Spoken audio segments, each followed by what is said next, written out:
Seguinos en Instagram, @ecomedios.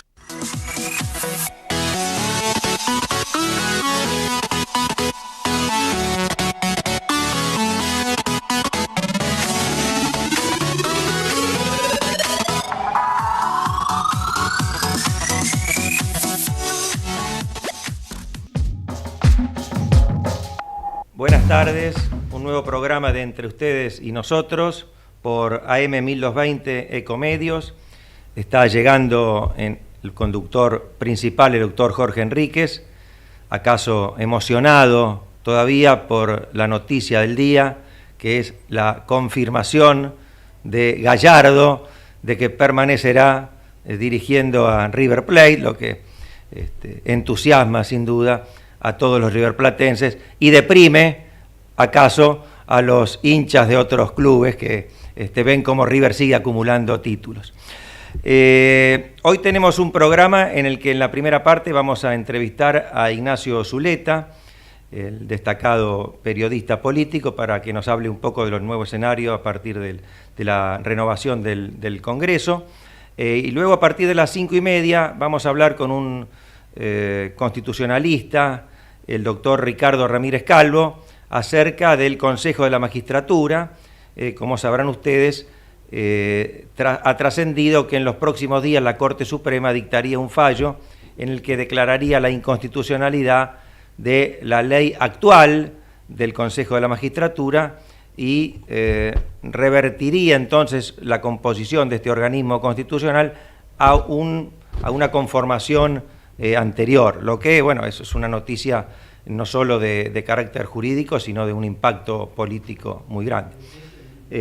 Si alguien quiere comunicarse con nosotros, puede hacerlo al teléfono 11 4325 1220 o al WhatsApp 11 3037 6895 o buscar en la app móvil Ecomedios o en la web ecomedios.com. En este momento está ingresando el doctor Jorge Enríquez, diputado nacional, y antes de que él tome la palabra, mientras se va acomodando, yo quisiera aprovechar esta circunstancia para felicitarlo a Jorge. Hoy es 8 de diciembre y el 10 de diciembre concluye su mandato como diputado nacional. ¿Perdón? No, buenas tardes. Lo que nunca hay que hacer, lo acabo de hacer, que es corregir a otra persona, como en este caso Osvaldo. Antes que nada, buenas tardes a toda la audiencia en este Día de la Virgen, para un día muy caro para la cristiandad, para la religión católica, para la Grey católica, pero lo estaba diciendo que como él es muy preciso, como un constitucionalista de nota, por cierto, un gran jurista, le decía que le hacía el gesto de 9, porque en realidad termina a las 9, a las 0 horas del 10. A la medianoche. Claro, a las 0 horas del 10. Eso sí si tenemos en cuenta aquel dictamen del escribano mayor de gobierno cuando terminaba el mandato de Cristina Kirchner, que dio lugar a una acción judicial, ¿no? Y un fallo que determinó eso y lo que dio lugar a la breve presidencia de Pinedo el Breve, de solo mediodía, la presidencia más pacífica y con menores problemas de la historia argentina. Pero yo quería, antes de darle la palabra a Jorge, decía, felicitarlo por su actuación como diputado que concluye mañana a la medianoche, que yo lo felicite, que soy amigo de él de hace tantos años y colaborador, podría parecer ocioso o acaso, digamos, poco elegante. Y sin embargo, creo que puedo hacerlo y que podemos hacerlo más que nadie quienes fuimos sus colaboradores. En estas épocas que pareciera que la antipolítica asoma a la cabeza otra vez y que se trata de igualar a todos los políticos como si fueran todos vagos, mantenidos por el presupuesto, que realmente no aportan nada al país. Bueno, primero que discrepo con esa caracterización y esa generalización, pero Jorge, sin duda, si fuera así, si tuviera algo de cierto, sería una excepción. Quienes trabajamos con él sabemos con qué laboriosidad lo hace. Puedo dar fe que no termina nunca su jornada, ni los sábados ni los domingos. Está completamente comprometido con la tarea que realiza, y se puede coincidir o discrepar con sus acciones, pero nadie le puede negar la entrega y el compromiso que ha puesto en estos 4 años, como los que había puesto en anteriores funciones públicas. Así que, bueno, es una lástima que perdamos un diputado de lo que ha sido de los más destacados de la Cámara de Diputados de la Argentina. Termina su mandato y acaso en una nueva renovación regrese. Así que, bueno, permitime, Jorge, que en este comienzo del programa te felicite con sinceridad y diga que quizás parezca demasiado adulador, no es mi estilo, pero que ha sido un ejemplo en tu función como diputado nacional. Te agradezco muchísimo, Osvaldo. Sé que esto es más desde el afecto, del corazón que de la razón. Pero evidentemente cuando uno puede realizar una actividad parlamentaria como la que yo hice con toda humildad y por supuesto dando todo lo mejor de mí, como lo he hecho siempre, o sea, yo creo en la prepotencia del trabajo, creo en la cultura del mérito. Entonces eso lo abracé desde muy joven y lo sigo sosteniendo. Pero esto no hubiera sido posible si yo no tuviera un grupo de colaboradores, entre los que te destacás vos, la doctora Ana María Martínez como una civilista de primer nivel, vos como un gran constitucionalista, catedrático del derecho constitucional, Luis Sebasco, que después de haber terminado como fiscal general, ahora estamos trabajando juntos en todas las denuncias penales que hicimos contra los funcionarios de este gobierno, por supuesto rigurosamente fundamentadas, y bueno, finaliza uno una etapa, pero estoy muy contento quizás porque de los muchos cargos que ocupé, este es el que más a lo mejor me ha sentido, como se decía en una época, me he realizado, ¿no? Pero que uno se realiza en la vida en todos lados, ¿no? Pero creo que esta parte nos dio una visión federal. Siempre hablamos con Suárez Lastra que nosotros por ahí tenemos una visión de hacer política en los 200 kilómetros cuadrados de la Ciudad Autónoma de Buenos Aires, y esto, la apertura mental que uno hace es tremenda, porque aparte abarca todas las materias que componen el quehacer parlamentario, el quehacer político, entre las que está, por supuesto, denunciar el quehacer delictivo de los corruptos. Pero tenemos hoy un invitado, muchas veces se dice el invitado es de lujo. Si yo tuviera que decir que este invitado es de lujo, tendría que decir que es de súper lujo. Pero la verdad que es un eminente periodista, pero no se agota en eso solamente, ya de por sí que es un eminente periodista sería muy laudatorio, pero es un excelente escritor. Es una persona que se ha destacado muchísimo en distintos medios, y cuando aparecía, siempre digo que a quien voy a presentar ahora, cuando se había retirado de un prestigioso matutino como era Ámbito Financiero, que era el factotum del mismo, yo pensé, y eso lo voy a decir ahora al aire, yo dije, no lo veo jubilado Ignacio. Ignacio se reinventó con una potencia espectacular, creó su blog, creó su Zuleta sin techo, bueno, ya largué quién era, ¿no? Y por supuesto sus columnas, muy jugosas por cierto, en el diario Clarín y en otros medios de comunicación, pero es de aquellos que no se la creen, o sea que puede estar con las grandes luces, los grandes flashes de los programas Prime, y viene también a un programa como el nuestro, que a lo mejor es, obviamente no tiene ese brillo, esas luces, pero está siempre presente en todos lados. Y vamos a hablar de la realidad política argentina. Tenemos un espacio, una ventana de tiempo muy amplia para hacerlo. ¿Qué tal, Ignacio? Buenas tardes. Acá te saluda Osvaldo Pérez San Martino. ¿Y quién habla? ¿Qué tal? ¿Cómo les va? Buenas tardes. Hola. La primera pregunta... Sí, perfectamente. Te vemos y te escuchamos, porque esto es Radio TV. La primera pregunta que te quería hacer, ¿cómo visualizaste lo que sucedió desde el 14 de noviembre hasta la asunción de los nuevos diputados en el día de ayer? ¿Cómo viste la campaña electoral? ¿Y cómo viste después esto de ganamos, perdimos? o de perdimos ganamos. Como ayer me lo comentaba la diputada electa Victoria Tolosa Paz, que seguía insistiendo en un encuentro que tuvimos en un restaurante, por supuesto hablando como siempre lo hacemos, con respeto recíproco, manteniendo las diferencias, procurando armonizar nuestras contradicciones, pero sigue insistiendo en esa postura. Y a veces uno piensa, si ellos, claramente cuando digo ellos me estoy refiriendo a nosotros también, si ellos perdiendo ganaron, quiere decir que nosotros ganando perdimos. ¿Cómo ves esta realidad? Bueno, sobre lo último no voy a opinar porque eso fue un invento de un periodista, fue una observación, yo creo, trivial. Nadie sabe cómo hay que festejar un triunfo o llorar una derrota. Yo que soy hincha de Boca, hemos pasado años diciendo Boca juega mal y Boca salía campeón. Jugaba mal y sí, ganamos mal y ¿qué importa? Yo la verdad que esas observaciones de estilo que hace la prensa en general, yo no las sigo. No sigo esas discusiones, si manda Cristina o Alberto, si se cierra con el fondo o no con el fondo. Son todas instalaciones narrativas que hacen los periodistas. Nadie sabe si había que festejar ¿cómo no va a festejar el peronismo en la provincia si recupera el control del Senado? Que ha tenido a Kicillof 2 años sin poder nombrar jueces, sin poder nombrar jueces de la Corte, sin ley fiscal, sin presupuesto, sin director del Banco Provincia, sin organismo de control.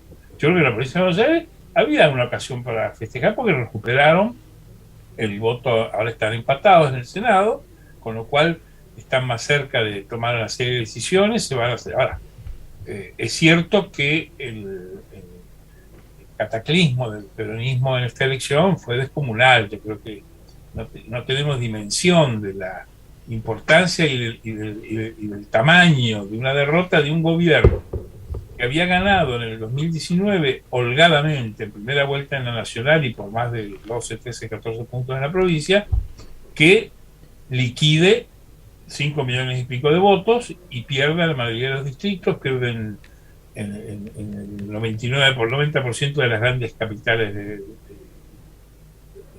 provincias. A mí, te confieso, no doy demasiada explicación, para mí no me extrañó nunca que ocurriera eso, porque si uno mira el panorama previo a la elección, el deterioro de la gestión de gobierno era muy grande y el gobierno en los primeros meses ya del año 2020 había vuelto a tener las divisiones profundas que tuvo el peronismo desde la salida de Menem en los últimos 20 años y que han cifrado la desgracia del gobierno.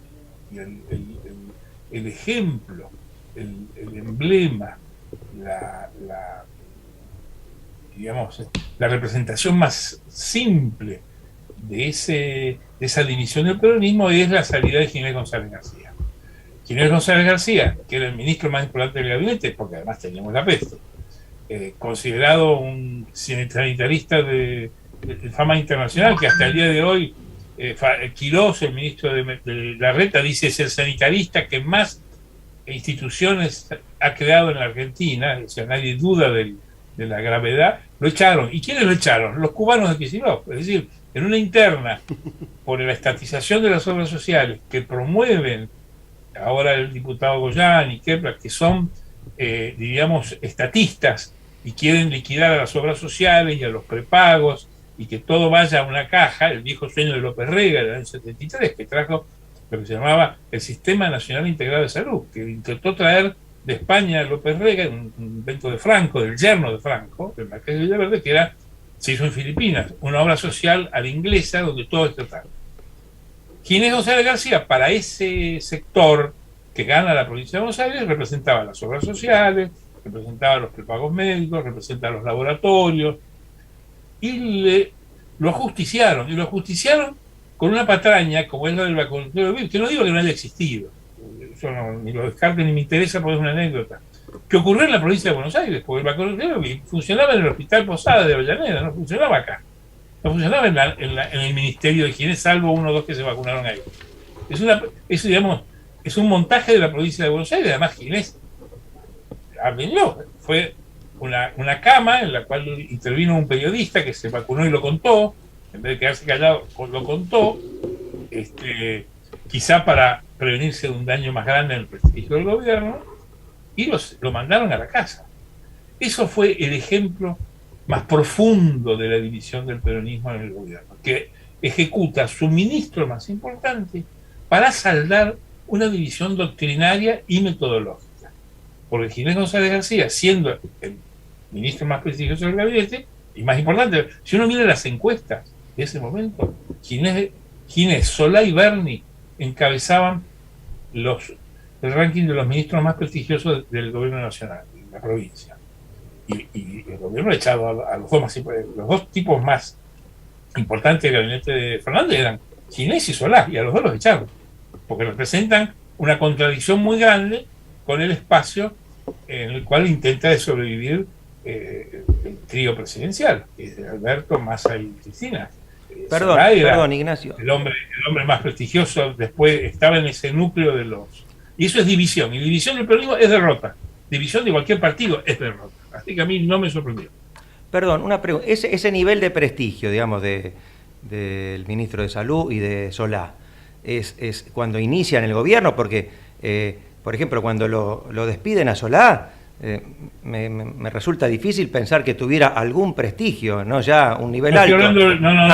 Perdón, no es una opinión mía, hablo de lo que dicen las encuestas. Pero, la sociedad valoraba muy bien a Felipe Solá en el momento en que lo despidieron.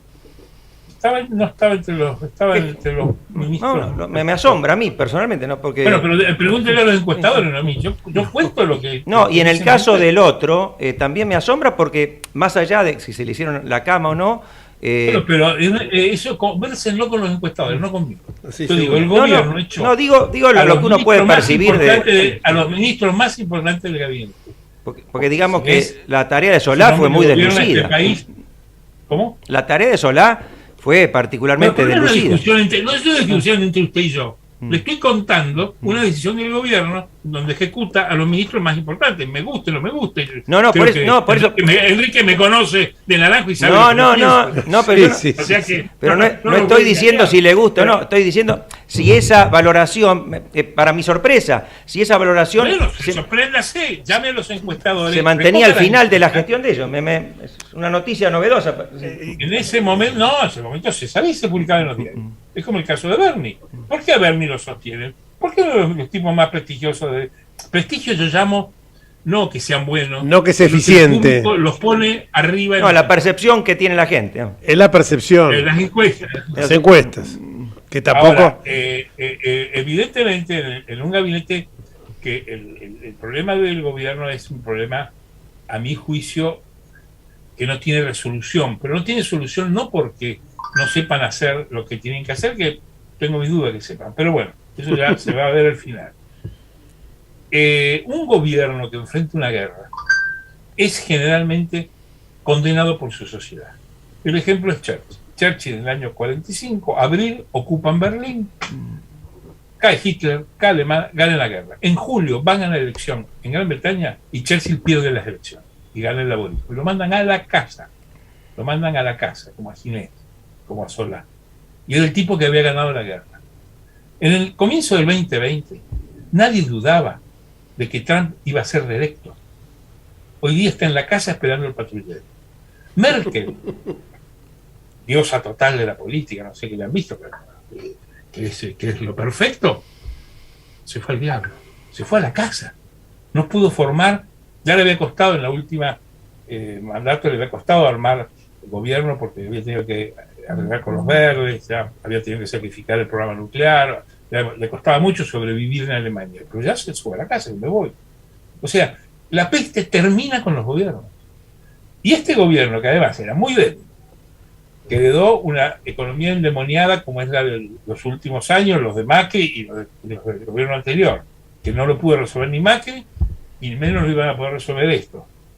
Se le juntaron esas dos cosas, y eso es kriptonita pura. O sea, no había que ser demasiado sagaz para entender que al gobierno no le iba a ir bien. Y el resultado, en realidad, es un sinceramiento con la realidad. Peronismo dividido pierde, voto no peronismo en la Argentina sigue sosteniéndose en los 40, 41, 42. O sea que se están repitiendo los elementos básicos, los technicals de la política argentina. Tampoco es ninguna sorpresa. Sí, lo que yo pregunto es si esto que está ocurriendo, estos cambios de humor que tiene la sociedad, se vinculan solamente con la pandemia o se vinculan con otros factores, como por ejemplo la escasa respuesta que están dando algunas democracias del mundo a los problemas más sensibles, desde el cambio climático hasta resolver los problemas de un crecimiento sostenido, Bueno, vos estás citando un tercer elemento que yo no quise mencionar, no mencioné, pero yo lo comparto con vos. Hay además un problema de dificultad en general de los gobiernos de todo el mundo, de los sistemas, de encarar la solución de los problemas. O sea, uno ve un desmoronamiento en general de las instituciones. Yo siempre ilustro en el caso de la región, el caso de cómo cae Piñera al mismo día que cae Evo y cae Dilma en Brasil, la izquierda y la derecha, el centro. Y ninguno de los dos pueden sostener su Chile, que era un país tenido por serio, Bolivia, que es un país que tiene cocaína y petróleo y hierro y reservas, porque tiene una conducción económica bastante ortodoxa, y Brasil, que es, no sé, la segunda, tercera, quinta economía del mundo, que le va a llamar a Somalia y a Etiopía, es esperable, pero están en la Biblia ya como pobres. Pero esto no, y fíjense cómo cayó Piñera, cayó Evo y cayó Dilma. Y yo recuerdo que cayó en el mismo mes, o en los mismos meses en los cuales acá se enfrentaban Cristina con Macri, 2019, en donde fueron una elección, votó la gente, ganó el peronismo, la gente lo aceptó y no se oyó un solo tiro ni hubo un incidente de orden público. Yo esto lo digo para rescatar la solidez del sistema político argentino, que pese a las dificultades que tiene la Argentina, sigue siendo uno de los más sólidos del mundo. No es ningún misterio. Tiene 106 años de Ley Peña. El voto se sindica en dos partidos que juntan el 90% del voto de todas las elecciones desde aquella época. Esas dos familias siguen existiendo, en lo que es el conservadorismo, que es el peronismo, lo que es el radicalismo, que sería una ala más progresista. Eso no se ha modificado y eso le da una eficiencia de la representación de los partidos a la gente. Y la gente no está indignada, en realidad no hay indignada, salvo la franjita de la izquierda, no hay indignación. La gente lo acepta, vota y se va a la casa y sigue haciendo. Eso en la Argentina tiene todavía mantiene una solidez del sistema, porque es viejo. Vos tenés que pensar que Sudáfrica tiene voto de Ley Peña hace 15 años. Nosotros lo tenemos hace 110 años. Bolivia tiene Ley Peña con Evo Morales, porque gobernaron los blancos, no nos olvidemos. Nosotros lo tenemos desde 1912, 1916. O sea, en algo nos tiene que valer la veteranía, como la Argentina ha ensayado, se ha equivocado, ha cambiado, ha tenido golpes militares, todo, pero ha ido ajustando un sistema de representación y una gran estabilidad. El voto no peronista está clavado ahí, aumenta, sube, el otro voto se repiten las y eso es solidez. Ahora, es así, sin duda, y es llamativa ese contraste entre la estabilidad política, digamos, o institucional, y la inestabilidad económica, porque países mucho más frágiles desde el punto de vista institucional, como otros de la región, podemos mencionar cualquiera de ellos, tienen macroeconomías más ordenadas, no tienen inflación baja, no pueden contraer crédito a tasas razonables, y nosotros parece que estamos siempre a punto de una nueva crisis. Perú sería un ejemplo, ¿no? Perú, digo, sería un ejemplo. Con los economistas. Yo creo que la Argentina es un país muy rico, es un país que según el cálculo de los economistas y del Banco Central tiene 650.000 millones de dólares de colchón, tiene la mitad de su economía en negro, por lo tanto los indicadores perversos que tenemos dividímelos por dos. 40% de pobres, bueno, dividímelo por dos, porque estamos en 50% de economía informal. Vos escuchás a Culfa y al gobierno y te dicen que la Argentina tiene 21 millones de hogares que reciben un cheque del Estado, donde viven otros 19 millones de personas, tiene el 70% del gasto social dedicado al gasto, del presupuesto al gasto social, tiene educación gratuita, salud gratuita, o sea, tiene una serie de beneficios de país opulento, porque es un país que tiene una enorme riqueza, con un territorio descomunal, con una población muy pequeña. Lo que tiene es un desorden de los indicadores. Argentina vive en la informalidad, en la lucha de la sociedad contra el Estado, un Estado que no te da seguridad, te agobia con las leyes sindicales, te agobia con los impuestos. Acá el gaucho vive perseguido por la policía de la época de Martín Fierro, entonces la gente quiere vivir fuera del sistema. Sin embargo, esa riqueza hace que la Argentina reciba a los pobres de toda la región. Tenemos los pobres de Perú, de Venezuela, de Bolivia, de Paraguay, de Chile. Vienen todos para acá. Si uno va a un comedor del conurbano, 9 de cada 10 asistentes suelen ser extranjeros de la región. ¿Por qué la gente viene acá? Porque hay plata, porque hay comida. La gente no va a Somalia, no va a Etiopía, no va a Bangladesh, va a donde hay dinero, y acá hay dinero. La Argentina, fíjate, el Central hace todos los años el cálculo de la formación de activos, es decir, cuánta plata en dólares sale del sistema. Cada mandato presidencial te está sacando 150 millones de dólares. Eso le fumaron a Macri, le fumaron el último mandato a Cristina, algo parecido. Eso es plata que sale, plata que se produce en la Argentina y sale del sistema. Ahora, no aparecen los indicadores. ¿Cómo no va a dar alta inflación? ¿Cómo no va a dar alta desocupación? ¿Cómo no va a dar alta pobreza? Si vos estás midiendo un fantasma que no sabes dónde está. Ayer escuchaba gente del Ministerio de la Producción donde cuentan que la mitad de las pymes que están en dificultades no pueden pedir asistencia, porque no pueden presentar balance, porque son todos monotributistas. Son todos monotributistas, no están ni inscritos como pymes, entonces no pueden recibir asistencia. Es decir, en Estados Unidos, que es una economía muy formal, es mucho más fácil ayudar a las empresas de la gente. Le mandan un cheque y chau. Acá no saben a dónde mandarlo. Lo que pasa es que gente acá dejó de recibir el subsidio del Estado el año pasado porque prefería comprar dólares, por ejemplo. Porque si vos comprabas dólares no podés recibir. Déjame comprar dólares. Eso es el país rico. Que un tipo que lo van a asistir en el salario porque hay una depresión por la peste y te dice, no, déjame que compre dólares al mes, prefiero comprar dólares y no recibo el subsidio, es porque hay plata. Para entender a la Argentina hay que entender eso, porque si no, no entendés por qué recibimos los pobres de toda la región y mandamos 3, 4 ricos a Punta del Este. Esa es la dialéctica. Lo que pasa, yo digo que es informalidad y justamente hija de la falta de confianza que tenemos todos, porque si tenés una presión tributaria, que es la segunda presión tributaria del mundo, si tenés que, en algunos lados, yo estaba hablando con el intendente de Capitán Sarmiento, Iguacel, y me decía, bajé impuestos que la verdad que eran, tributos, porque había tasas también, tributos que eran realmente ridículos. Estaba pagando, no sé, una tasa por carnaval, una cosa, y la presión tributaria es agobiante porque tenemos un gasto público desbocado, un gasto público... No, la presión tributaria es alta, en algunos países es mucho más alta, digámoslo, pero te dan cosas a cambio de esa tributación. Pero también es alta porque la Argentina tiene un acuerdo de hace décadas, quizás más de un siglo, de que este es el Estado que quiere. Es el Estado igualitario, que propone la igualdad. La agenda del peronismo y del radicalismo son agendas social cristianas.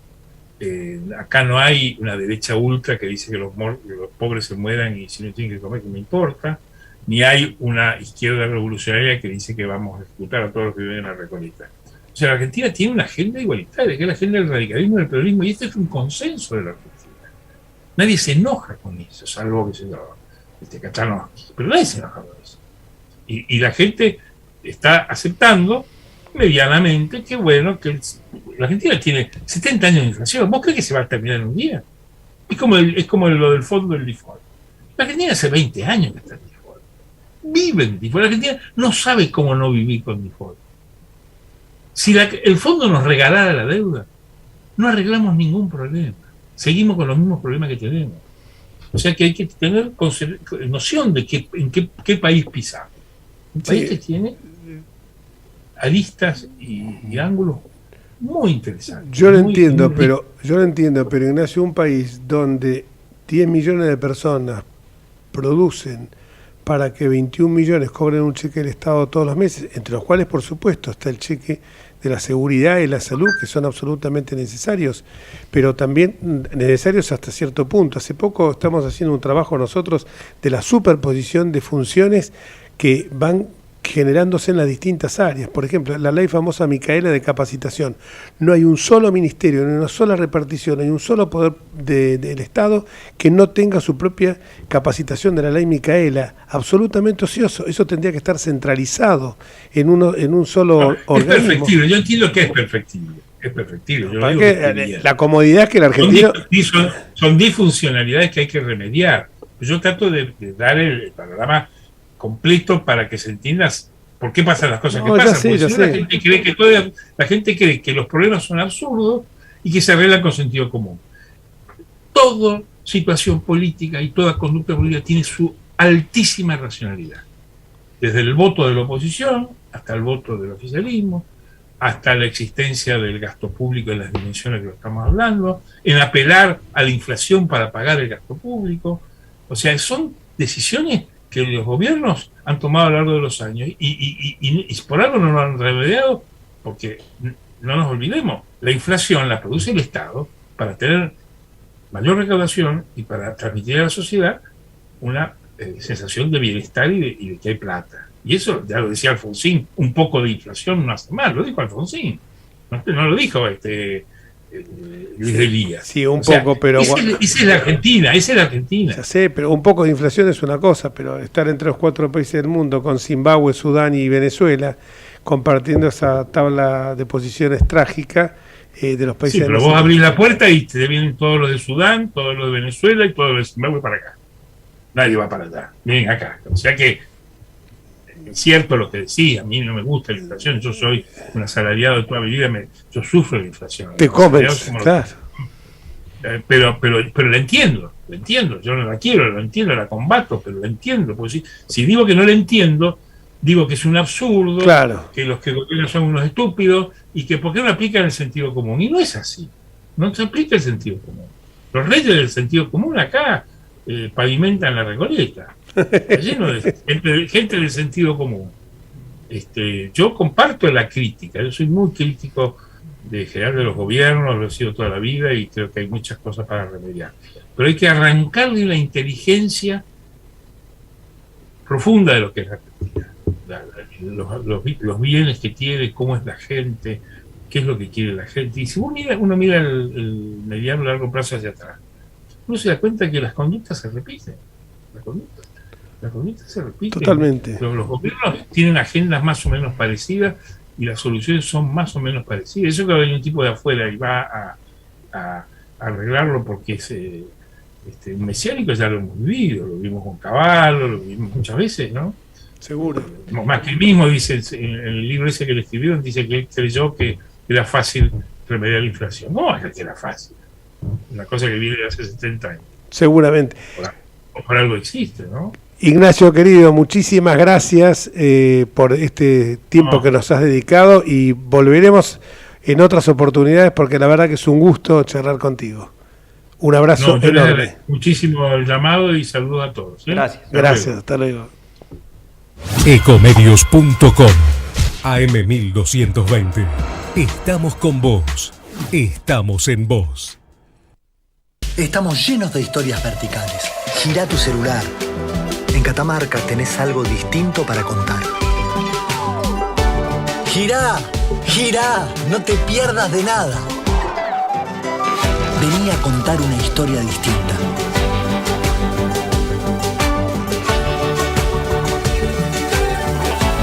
¿Querés descubrir algo distinto? Girá y vení a Catamarca. Informate en ecomedios.com. Seguinos en TikTok, @ecomedios1220.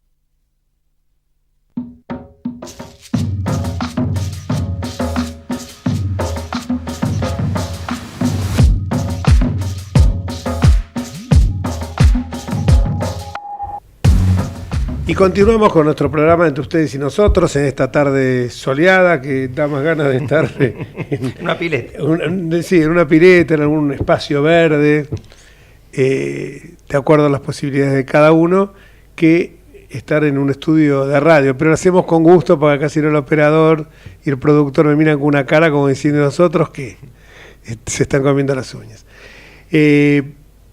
Interesante la charla, aunque discrepemos un poquito con lo que... No, un panorama del Pinta demasiado optimista para mí, pero bueno, es interesante conocer otras cosas. Acá la verdad, ¿querés que te diga una cosa? Acá la verdad es, se enojaron porque, lo digo al aire, para que también lo escuchen nuestros invitados, se enojaron cuando yo un día, cuando estaban en una comisión en la Dirección General, presidida por Cecilia Moró, yo dije, cuando querían fulminar las sociedades anónimas simplificadas, que a mi juicio perfectible fue un éxito sobre todo para los emprendedores y las pymes, que abarató sensiblemente los costos y aparte la celeridad con que se podía constituir una anónima, que antes cuando uno venía al estudio, a la escribanía, que era una anónima, la gente venía como si fuera que iban a constituir algo fantasmagórico. Y cuando se trataba de ese tema yo no tuve mejor idea que decirle, mirando a toda la bancada del Frente de Todos, de Victoria, no sé cómo se llama ahora, Frente contra Todos, le dije, ¿saben lo que pasa? Ustedes no saben los que tener que pagar una quincena, tener que pagar un impuesto como en ingresos brutos, que se paga sobre el devengado y no sobre el percibido, que hay siempre 90 días, que uno tiene que correr al banco, porque ustedes vieron siempre la teta del Estado. ¿No te acuerdas lo que pasó? Me trataron de misógino y que me tenía que deconstruir. Yo la verdad que me sorprendí, porque decía que la palabra teta del Estado estaba evocando una situación peyorativa hacia las mujeres, los animales, las vacas. Yo creo que cualquier especie mamífera se alimenta de una teta. Esto es una forma metafórica en que uno lo dijo. Bueno, pero la verdad es esa. La verdad es, Osvaldo, que yo no quiero, porque el invitado ya no está y que es desagradable, pero yo digo, acá la gente, el famoso del año 46, ese pequeño trabajo, pequeño gran trabajo, pequeño por la dimensión, de Jorge Luis Borges, nuestro propio individualismo, exactamente, te señalaba claramente, el argentino lo ve como, el Estado lo ve como algo que es un botín, que hay que tomarlo. Yo me acuerdo cuántas veces me ha pasado, y te ha pasado a vos también, Osvaldo, gente que te venía y te pedía un trabajo para un hijo y dice, pero yo no tengo trabajo. ¿Por qué no lo contratamos en tu estudio? Pues yo en el mío no lo puedo contratar a tu hijo. Y dice, no, pero le creas algo en el Estado. Pero ese le creas algo es un impuesto nuevo que tenés que crear, en el cual vos vas a participar mínimamente con tu cuota de presión tributaria. Y la presión tributaria yo disiento, sigo sosteniendo que es la segunda más alta del mundo, después de estas islas que están al oriente de las Islas Comoras, al oriente comparar con países que tienen presión tributaria alta como quizás los nórdicos, pero dan servicios de excelencia, tienen asegurada la educación de calidad, etc. Y tiene un Estado que no es asistencialismo. El asistencialismo es el fracaso más grande de toda política social y de toda política laboral. Pero vamos ahora al tema de la justicia, porque lo tenemos ahí a mi querido amigo Ricardo Ramírez Calvo, con quien... aparte de ser un destacado constitucionalista, hicimos una tarea en su momento junto a otros amigos como Héctor Huisi, Juan Curuchet, Laura Elif y muchos otros, una tarea ímproba en la caja de abogados, la malhadada caja de abogados Casaba de la ciudad de Buenos Aires, que era expoliatoria y que logramos devolverle. Esto hay que decirlo porque es la primera vez en la historia previsional y creo que es una de las cosas, recién cuando hablábamos, uno de los temas más importantes por el cual me he sentido satisfecho, devolvimos 80 millones de pesos a 23.000 abogados. Y Ramírez Calvo era el que llevaba las cuentas, entonces imagínense que era alguien muy, era un Rottweiler, un Doberman con eso. Y bueno, y eso fue uno de los factotum. O sea que aparte de que la gente lo conozca como constitucionalista, es bueno saber que es un administrador, alguien aparte muy firme en sus convicciones, tan firme que seguro que cuando me escuchó esto de las tetas del Estado debe haberse puesto verde, porque en una oportunidad hemos tenido un problema con un amigo nuestro que hizo una lista en la cual puso arriba de la boleta, en lugar de O, puso OS, AS y XS. Y yo digo, bueno, XS o es abogados, abogadas, abogades. ¿Qué miércoles significa esto? Bueno, él se enojó como me he enojado yo. Pero hoy lo vamos a entrevistar por un tema que nos preocupa a todos, que fue este avance que por suerte hemos conseguido frenar y ya ahora se torna un tanto muy difícil, porque este bloqueo que pudimos hacer a dos leyes malhadadas, la de reforma de la justicia, que era el verdadero nombre de la impunidad de Cristina, y el pretender echar por la ventana un fiscal que lo puso la ley, no lo puso ni Macri ni Alberto, un compañero nuestro del Nacional Buenos Aires, de otra promoción, como Eduardo Ezequiel Casal, yo creo un tipo de una integridad increíble, aun cuando ha tenido dictámenes, como el último, que yo se lo dije a él, que me agradeció la defensa que yo hice en la Comisión Bicameral de Seguimiento del Ministerio Público con personajes nefastos como Rodolfo Tailade, por ejemplo, nefastos, desagradables y aparte maleducados, y cuando me lo agradeció le dije, mira, y a vos te defendemos porque sos un tipo independiente, porque aun cuando dictaminaste con el tema de la sociedad en contra de nuestros intereses, era ajustado a derecho. Yo no puedo jugarte el contenido si el contenido está fundado y ajustado a derecho. Pero hay un tema que todavía está vigente y que acá viene la participación de Ricardo Ramírez Calvo, que es el tema del Consejo de la Magistratura. Hay una modificación que hizo el kirchnerismo, que se encuentra hace unos cuantos años en la Corte, y quien ha impetrado la declaración de inconstitucionalidad de esa norma, creo que es la 26.080, es justamente el doctor Ricardo Ramírez Calvo. Ricardo, disculpa la perorata para presentarte, pero lo mereces.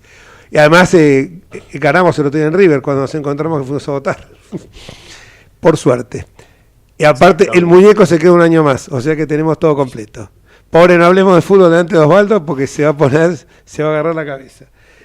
Ricardo. Buenas tardes. Hola, ¿Cómo buenas están? tardes. Jorge, Osvaldo, muchas gracias por invitarme. Pero Osvaldo, compartimos con Osvaldo gustos futbolísticos. Osvaldo es de Independiente, o sea, a nosotros eso que dijo Zuleta de que ganamos jugando mal, mucho no nos termina de convencer, no nos vamos muy contentos a casa cuando vemos que ganamos. Y debo decir que Ricardo el otro día publicó un tuit en el que elogiaba a Bocini en el homenaje que se le hizo, porque bueno, creo que todos los que les gusta el fútbol lo aplauden, como a mí también, Alonso o cualquier jugador que haya jugado bien. Bueno, pero siempre los equipos de Independiente y de River han practicado el mismo fútbol, contrariamente al fútbol picapiedra de Boca y Racing. Ricardo, vos patrocinaste aquella demanda que planteó el Colegio de la Ciudad, de Abogados de la Ciudad de Buenos Aires en 2006, cuando durante el kirchnerismo, la primera presidencia del kirchnerismo, la de Néstor Kirchner, se sancionó una ley, la 2680, modificatoria de la ley original del Consejo de la Magistratura, que aumentó el componente político en la conformación de ese organismo. Recién ahora, fíjate la cantidad de años que pasaron, y eso me gustaría también que hicieras algún comentario al respecto. Recién ahora, según trascendidos periodísticos, la Corte estaría por fallar en ese caso. Así que te pido que me resumas el planteo, cuál fue, y cómo llega ahora a la Corte y qué expectativas tenés. Sí, esto se planteó en su momento, la iniciativa fue del directorio del Colegio de Abogados de la Ciudad de Buenos Aires, en ese momento lo presidía el doctor Enrique del Carril. Me pidieron, en realidad le pidieron al estudio en el que yo era socio en ese momento, si podíamos darles apoyo. Yo era quien era constitucionalista, digamos, de los socios del estudio, y participamos pro bono, es decir, simplemente por apoyar esta causa con la cual yo estaba totalmente de acuerdo. Parto primero de lo que dice la Constitución. La Constitución, en 1994, cuando se reforma, se introduce la figura del Consejo de la Magistratura. La intención que tenía introducir la figura, este organismo, era despolitizar, para resumirlo, la designación de jueces. Es bastante polémico incorporar esta figura, es una figura tomada del constitucionalismo europeo. Yo soy bastante crítico de cuando se tratan de importar figuras de sistemas constitucionales que no son parecidos al nuestro, porque nosotros seguimos el sistema constitucional estadounidense, pero bueno, lo cierto es que se incorporó. Si bien la Constitución no establece exactamente cuál debe ser la composición del Consejo de la Magistratura, lo cual a mi juicio es un error, entiendo por qué fue porque no se contaba con consenso suficiente entre las dos fuerzas mayoritarias, que eran el justicialismo y el radicalismo, y el radicalismo hizo lo que pudo, en definitiva. Lo cierto es que no deja totalmente abierta la organización de la composición del Consejo de la Magistratura. No es que es totalmente indeterminado lo que dice la Constitución. La Constitución establece 3 estamentos separados. El primero, el de los órganos políticos resultantes de la elección popular. Eso incluye dentro de un mismo estamento, es decir, es un mismo grupo, al Congreso de la Nación y al Poder Ejecutivo Nacional. A las 2 cámaras del Congreso y al Poder Ejecutivo Nacional. Eso es un grupo. Segundo grupo, segundo estamento, los jueces de todas las instancias, dice la Constitución Nacional. Tercer estamento o grupo, los abogados de matrícula federal. Esos 3 estamentos, la Constitución dice que el Congreso, que es el que va a sancionar la ley de organización del Consejo de la Magistratura, debe procurar el equilibrio entre esos 3 estamentos. Entonces no es que deja completamente librado al Congreso de la Nación la integración. La primera ley del Consejo de la Magistratura establecía una conformación, una integración de 20 miembros. Igualmente, en esa primera integración, los órganos políticos tenían excesiva representación. Pero a través de las mayorías, y como el número era bastante alto, el impacto no era tan grande. Si bien yo considero que esa ley también era inconstitucional.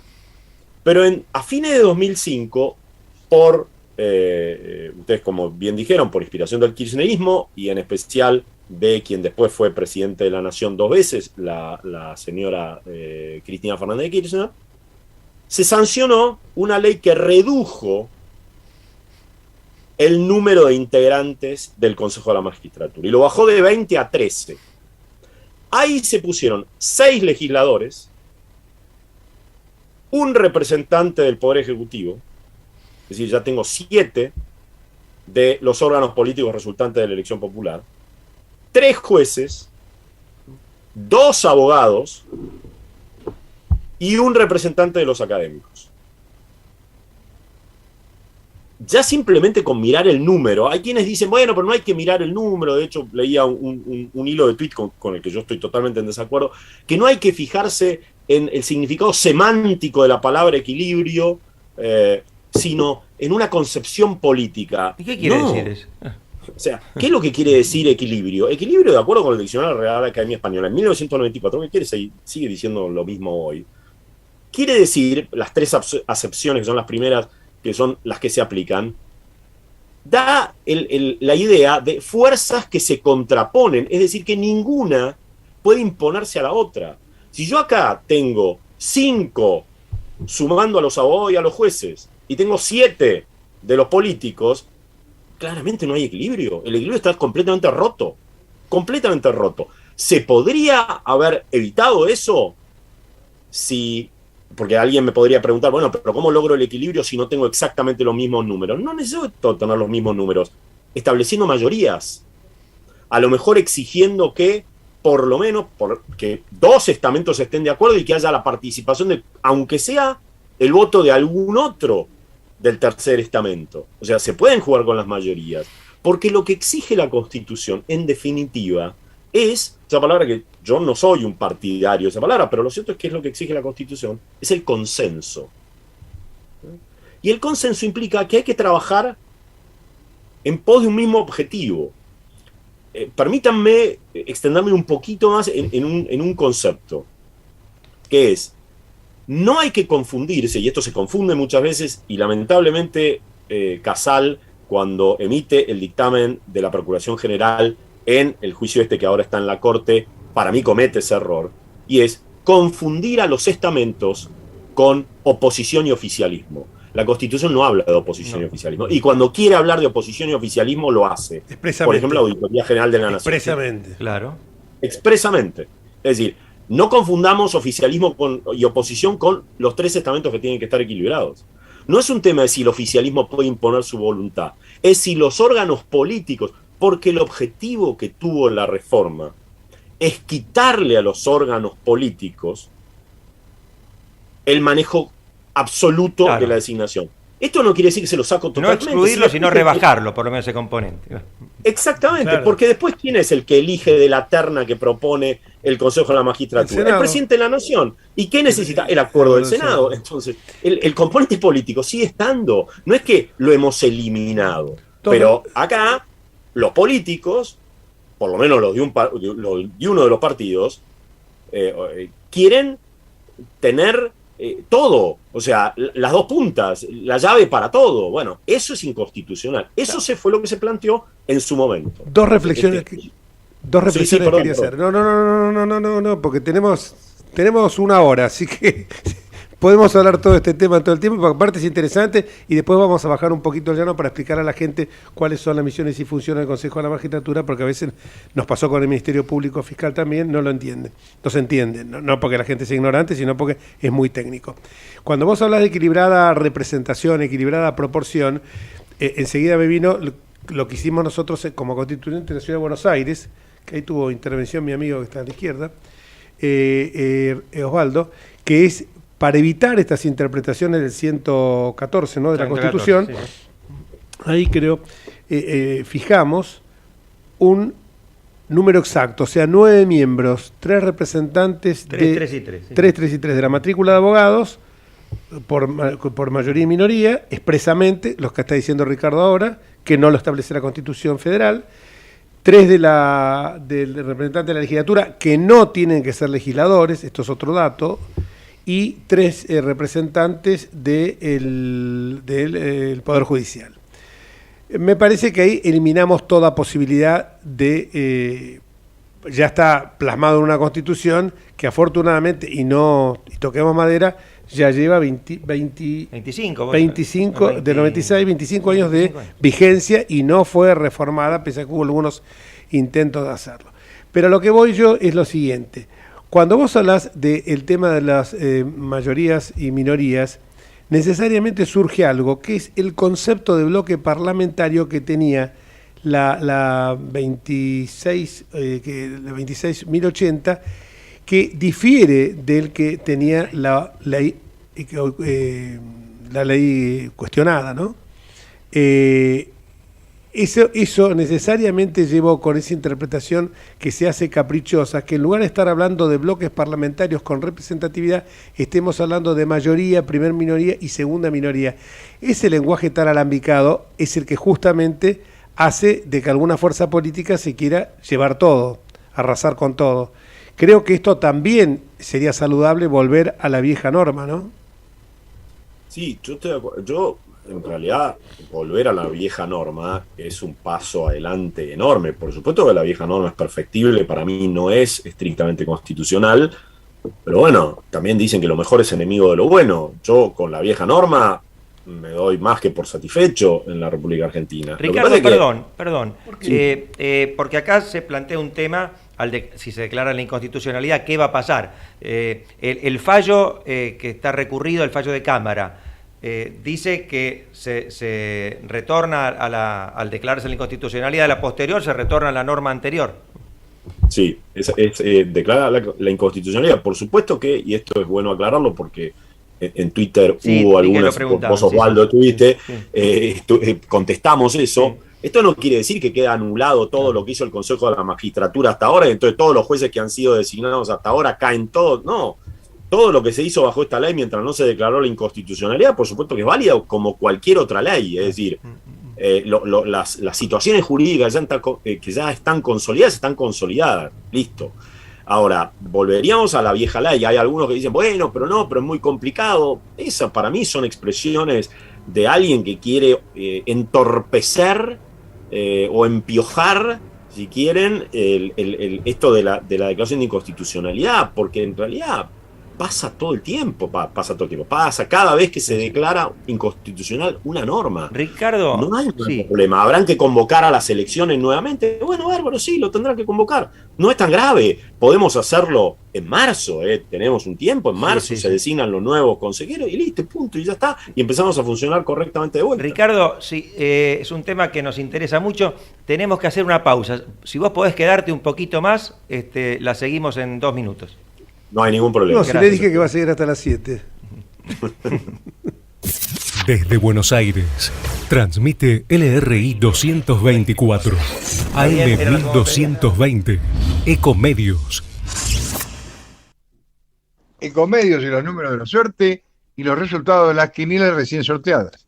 A la cabeza en la ciudad, 8.799. En la provincia, 1.049. En Córdoba, 2.740. En Santa Fe, 1.069. En Montevideo a las 3 de la tarde, 3.286. Y en Entre Ríos, 1.288. Auspiciado por Confitería San José, Alberdi Morguiondo Mataderos. Marcacha, tortas y helados todo el año, Rivadavia 2030. No cocine más. Pizzería La Posta, San Juan y La Rioja. Informática Congreso, Avenida de Mayo 1264, locales 11 y 23. Fueron los números de la suerte por Ecomedios, AM 1220. Volvemos después de la última, 21:30 minutos. Desde Buenos Aires, transmite LRI 224, AM 1220, Ecomedios. Econoticias. Toda la información al instante. Muchas gracias. Un minuto transcurrió desde las 18 horas en la República Argentina. Y en la ciudad de Buenos Aires tenemos el cielo despejado. Una tarde ideal en este día feriado, en donde hay muy poco movimiento en las calles, pero sí mucha gente disfrutando en los parques y también en las áreas al aire libre. En estos momentos tenemos 26 grados de temperatura y las condiciones climáticas se van a sostener durante las próximas horas. Como es fiel a su costumbre, los ingleses, con espíritu poco, pero muy poco cristiano, rechazaron la propuesta argentina de enviar vuelos a las Islas Malvinas para quienes quieran visitar a sus familiares en estas fiestas. En su respuesta al gobierno argentino, una respuesta oficial, el Reino Unido, Gran Bretaña, recordó que las rutas aéreas son responsabilidad de las autoridades a cargo de las islas. Sugirieron que la administración de Alberto Fernández permita un vuelo charter desde el archipiélago hacia Chile. Los viajes regulares están suspendidos desde marzo de 2020 por los usurpadores que se encuentran en las Islas Malvinas. Gran Bretaña, de esta manera, rechazó la propuesta del gobierno nacional de realizar 2 vuelos humanitarios a los efectos de transportar residentes que necesitan viajar a otros destinos para atender trámites personales o visitar a sus familiares para las fiestas de fin de año. La variante Omicron, que tanto pone en jaque a muchas economías mundiales, está presente ya en 57 países, según ha especificado y enumerado la Organización Mundial de la Salud. Sin embargo, la variante Omicron no parece ser tan letal como las anteriores cepas que han creado un verdadero desastre humanitario en muchos países, incluido la Argentina. El presidente de la Nación, Alberto Fernández, se posiciona frente a su actual vicepresidenta, Cristina Fernández de Kirchner. Dijo: con Cristina en muchas cosas no pensamos igual, pero el que decide soy yo, aseguró el primer mandatario. Mientras que en la oposición no parece estar claro quién decide y las internas comienzan a aparecer, sobre todo en la Unión Cívica Radical, donde en el Senado de la Nación la crisis se demuestra porque Martín Lustó va a perder un cargo, lo va a reemplazar otra radical, Carolina Lozada, y el presidente del partido, el mendocino Cornejo, va a presidir el interbloque de Juntos por el Cambio. Tras la ruptura en diputados, el líder de Evolución, Martín Lustó, le dejará a la senadora por Santa Fe la vicepresidencia tercera de la Cámara de Senadores. El jefe de la UCR logró consenso, algo bastante difícil de conseguir en el radicalismo, para ese cargo, y Luis Naidenov va a seguir al frente de la bancada. En Buenos Aires, un informe de Antonio Deramo. La mejor información pasó por Econoticias, ecomedios.com. Convivir es cuidarnos. Legislatura de la Ciudad Autónoma de Buenos Aires. Desde Buenos Aires, transmite LRI 224, AM 1220, Ecomedios.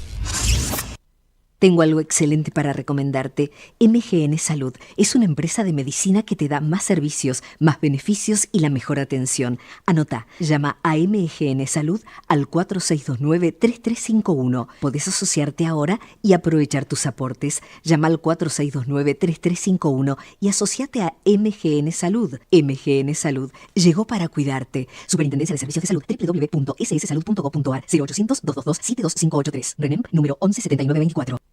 La Cámara de Comercio Italiana en Argentina ha creado la categoría de socio digital para que desde la distancia las empresas pymes y profesionales puedan acceder a oportunidades comerciales, cursos online y asesoramiento gratuito en comercio exterior, economía, créditos y legales.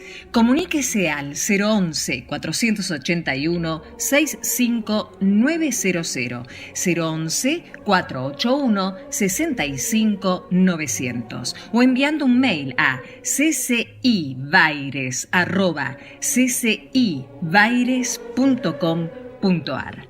Asóciese, los esperamos. Informate en ecomedios.com. Seguinos en Twitter, @ecomedios1220.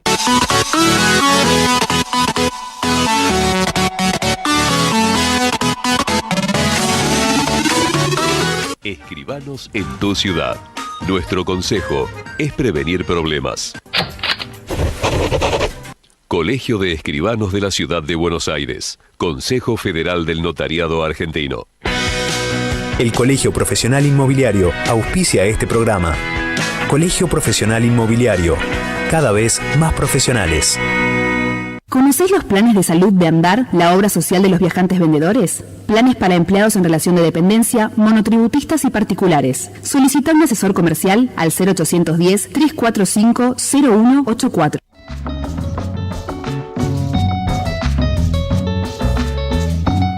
Siempre nos agarran en la pausa hablando Osvaldo conmigo. Seguimos con nuestro invitado de hoy, Ricardo Ramírez Calvo, destacadísimo constitucionalista de la Universidad de San Andrés, colega tuyo de la universidad. Lo que me prestigia a mí.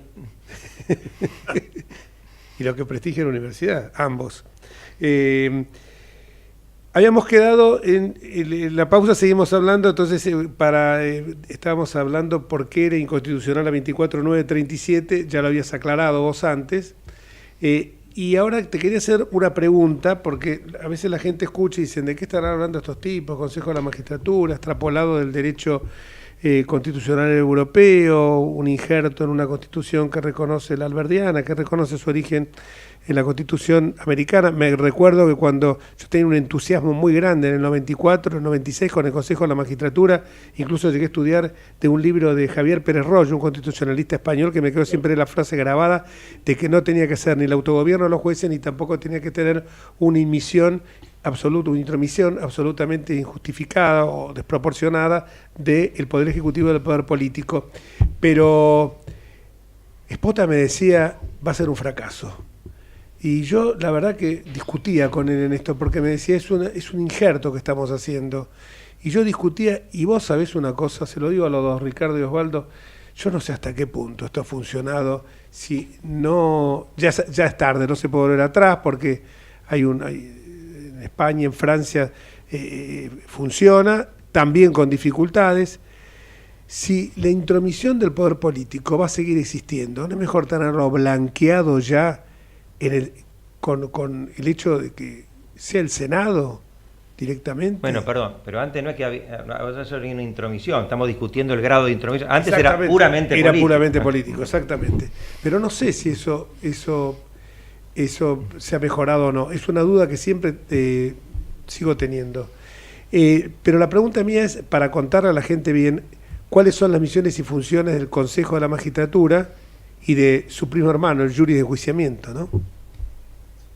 Sí, lo del fracaso, yo el año pasado publiqué un artículo cuyo título precisamente es El fracaso del Consejo de la Magistratura, porque el Consejo de la Magistratura ha fracasado.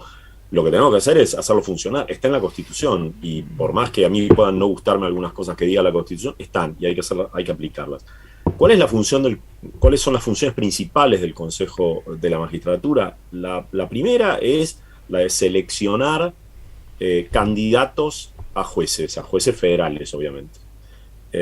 Esos candidatos se proponen ternas después al Poder Ejecutivo. El Poder Ejecutivo elige a alguien de esa terna y envía el pliego al Senado. Y el Senado es, con la mayoría absoluta, es el que lo puede proponer. Los jueces que puede nominar el Consejo de la Magistratura son los jueces que se llaman inferiores. ¿Qué quiere decir los jueces inferiores? Los que están por debajo de la Corte Suprema de Justicia de la Nación. Los jueces de la Corte Suprema de Justicia de la Nación se siguen designando de la misma manera en que se designaban en la Constitución original, con la única diferencia, que eso me parece un enorme acierto de la reforma constitucional de 1994, y es que se necesita una mayoría de las 2/3 partes de los miembros presentes de la Cámara. Eso hace que necesariamente para designar un juez de la Corte tiene que haber un consenso muy amplio. Eso me parece uno de los grandes méritos de la reforma constitucional de 1994. ¿Cuál es la otra función principal? Tiene varias más, pero ¿cuál es la otra función principal? La de ejercer la acusación contra los jueces para ser removidos. El Consejo de la Magistratura es el que realiza la acusación, y después el jury de enjuiciamiento, jurado de enjuiciamiento, como lo llama la Constitución, es el que destituye, es el que hace el juicio para ver si lo destituye o no destituye. Por supuesto que tener la llave del Consejo de la Magistratura me permite a mí, si yo soy el que tiene la llave, ver qué carpeta piso y qué carpeta no piso, y a quién blindo y a quién no blindo. Y frente a lo que le puede parecer a la gente que, bueno, pero esto es medio alejado, esto es solamente para tal.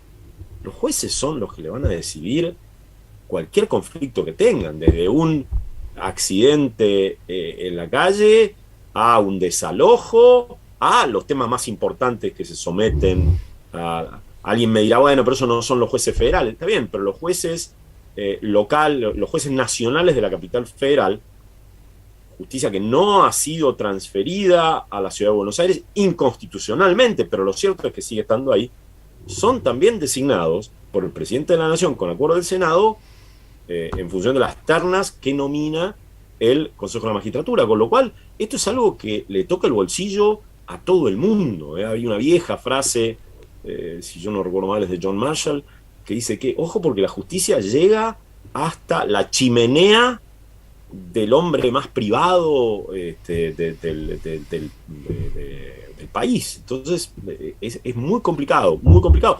Y hemos visto en todos estos años la degradación que ha tenido nuestro Poder Judicial. Enorme degradación que ha tenido nuestro Poder Judicial. Por supuesto que hay grandes excepciones, hay fueros que funcionan relativamente bien, otros que funcionan muy mal, pero todo eso que ven en los diarios cuando dicen, no, porque los jueces... Bueno, yo el otro día decía, la batalla por la independencia judicial empieza en el Consejo de la Magistratura. Después no nos sorprendamos con que tengamos jueces venales si no peleamos por la organización del Consejo de la Magistratura. Y esto creo que los partidos de la oposición tienen que ser muy responsables, porque ahora el Poder Ejecutivo ha enviado un proyecto de ley nuevo para reformar la integración del Consejo de la Magistratura. De eso te quería preguntar, pero antes recordemos que hubo una tercera ley del Consejo de la Magistratura por el 2012 o 2013, creo que 2012, en el marco de ese paquete de leyes llamadas pomposa e hipócritamente de democratización de la justicia, que establecía que los miembros del Consejo de la Magistratura iban a ser elegidos en elecciones populares, como si fueran diputados. Esa ley fue declarada inconstitucional en sus aspectos sustanciales en un fallo de la Corte que dictado rápidamente a través del per saltum, que lo había incorporado al Congreso, el Congreso kirchnerista, digamos, con el propósito de que la Corte tratara la ley de medios, y a través de este mecanismo la Corte rápidamente lo declaró inconstitucional. Pero vuelvo a la pregunta inicial. Ha trascendido un anteproyecto, por ahora, del Ejecutivo, que, teniendo noticia de que se declararía la inconstitucionalidad de la actual ley, trata de que el Congreso sancione otra. ¿Qué te parece ese proyecto? Sí, primero, quiero pensar que la Corte no se va a dejar correr porque el Poder Ejecutivo presente un proyecto de ley. Si quiere presentar un proyecto de ley, que lo presente. Pero la ley es inconstitucional, con lo cual la Corte no debería sentarse a esperar. Por supuesto que alguien podría decir, bueno, pero usted tiene interés porque fue el que presentó la demanda. Yo no en este momento no soy el que hace, el que lleva adelante el juicio. El juicio lo llevan adelante otros abogados, con lo cual yo no tengo ningún interés personal en el juicio. Tengo sí un interés institucional, si lo quieren llamar así, porque me interesa que la Constitución se cumpla. Y como argentino, ¿no? Sí, porque yo veo que uno de los grandes problemas que tenemos es que nuestro Poder Judicial no es verdaderamente independiente. Entonces, no le pone límites al Poder Ejecutivo cuando le tiene que poner los límites que le debería poner todos los días, porque la Constitución, esto es una frase que yo tomo de los Estados Unidos, es la ley que limita a quienes nos gobiernan. No nos limita a nosotros, limita a quienes nos gobiernan. Entonces, eso nosotros no lo tenemos muy entendido. Y la función principal del Poder Judicial es limitar al poder, no limitarnos a nosotros, a los ciudadanos, es limitar al poder.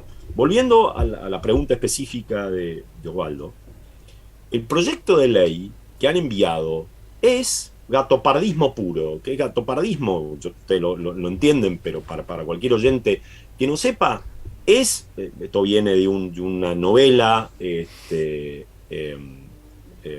Lampedusa, que se interpreta como que es cambiar todo para que nada cambie. Esto es lo que hace el proyecto de ley. Cambio para que nada cambie, es cosmética.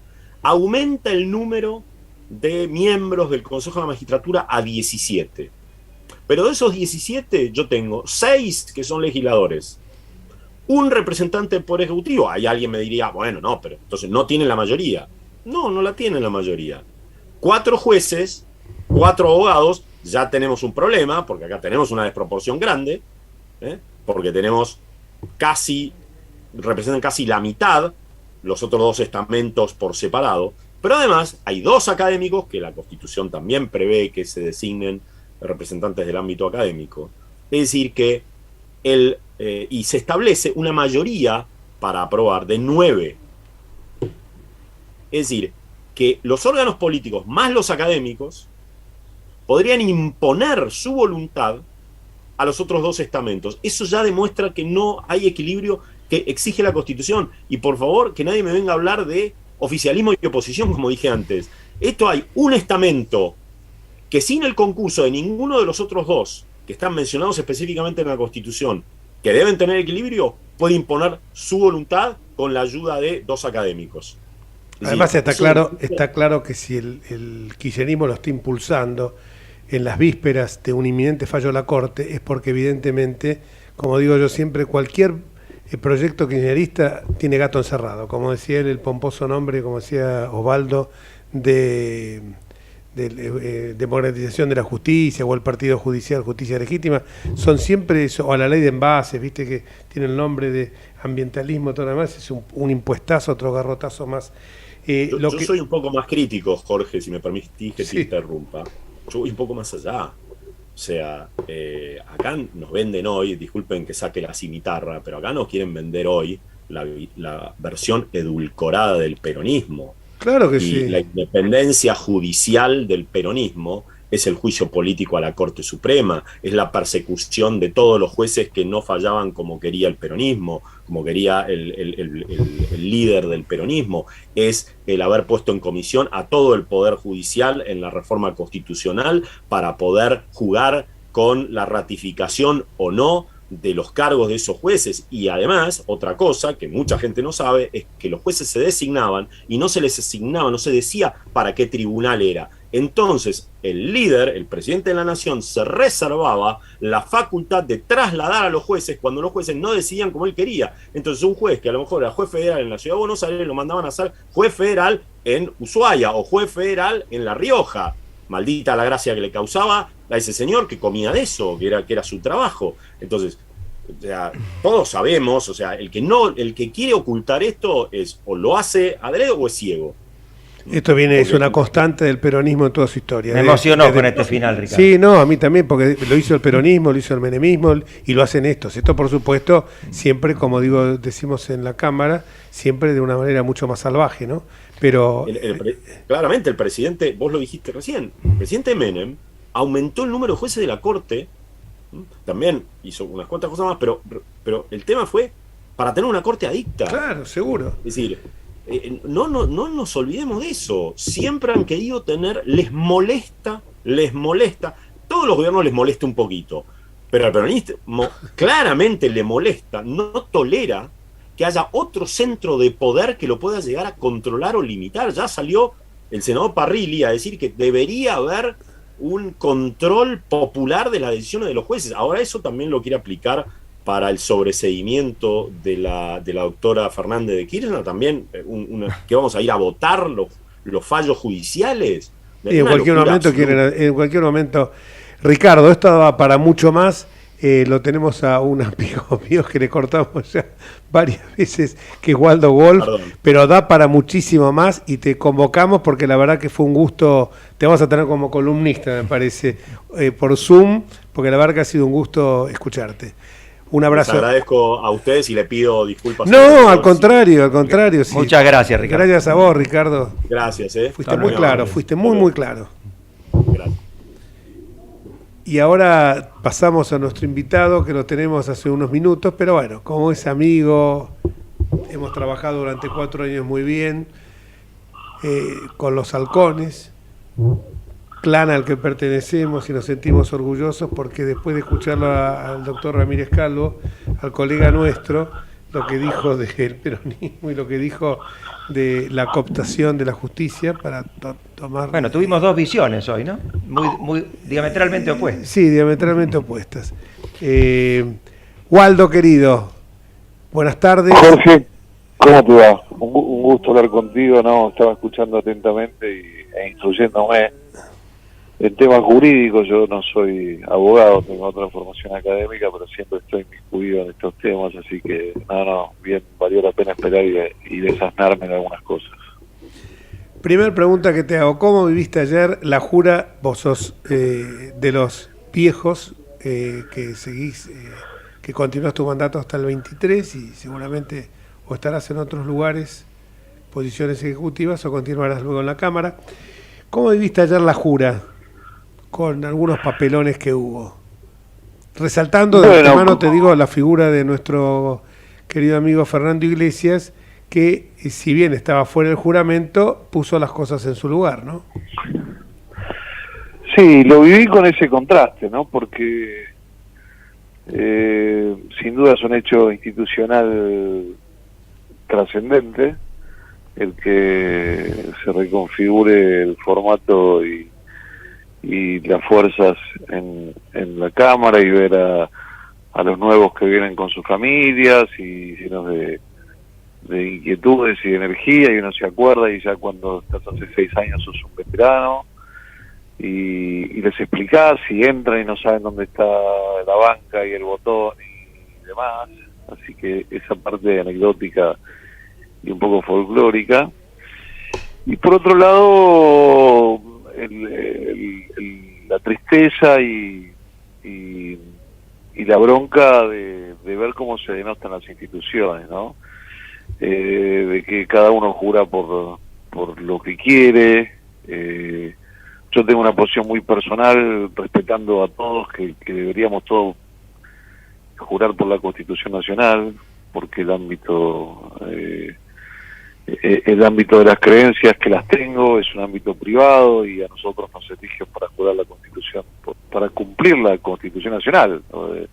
Pero bueno, eso es una cuestión mía personal y no tienen por qué pensar igual que yo. Pero dicho esto, utilizar un ambiente tan sagrado para los que defendemos las instituciones, para hacer todo ese cachivache, ese show, yo no, al igual que la gran mayoría de los que pertenecemos a